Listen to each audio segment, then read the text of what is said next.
there's some things that I believe the way to defeat racism, eradicate indifference, is through collaboration. And we all, as black, brown, and white people, start coming together, making money, putting projects together. That's when we're really going to be able to defeat a lot of the systemic racism, implicit biases that are out there, because very rarely do we get into a room like this, where we have someone like Brad who's doing some unbelievable things in the community, and I'll get more into that, but is making an impact. And I really was interested in bringing Brad into this conversation because he is interested in the community. He's interested in how do I make sure I represent the communities that I go into, and who better to represent the communities than pastors and bishops of the church. No one really has intel like the people who are in that environment, in that situation. And many times, I think people who are outside the community have visions and ideas on how they can improve or elevate the community, without really getting the intel from the people who are living it every single day.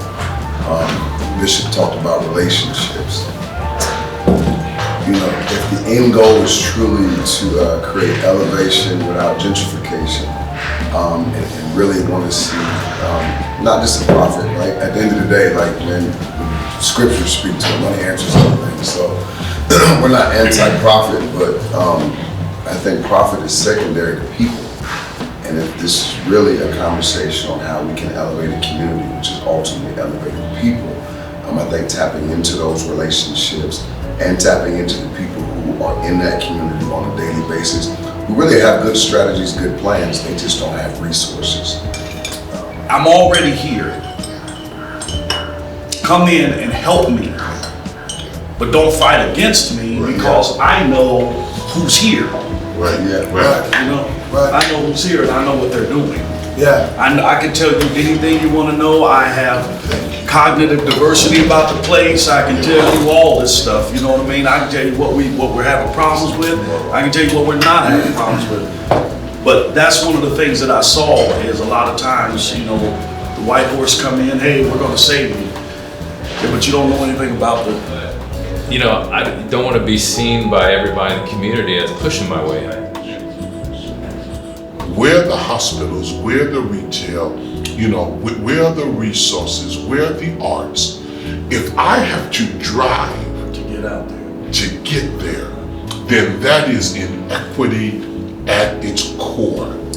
We have to do it different. It's not even a question.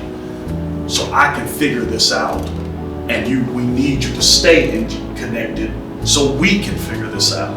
That's what, you know, as Obie was asking me before all this, what do you want to get out of today? And I just want to learn. I mean, at the end of the day, if I can come away with a better understanding of what's expected, I think that's something that would really help me out moving forward.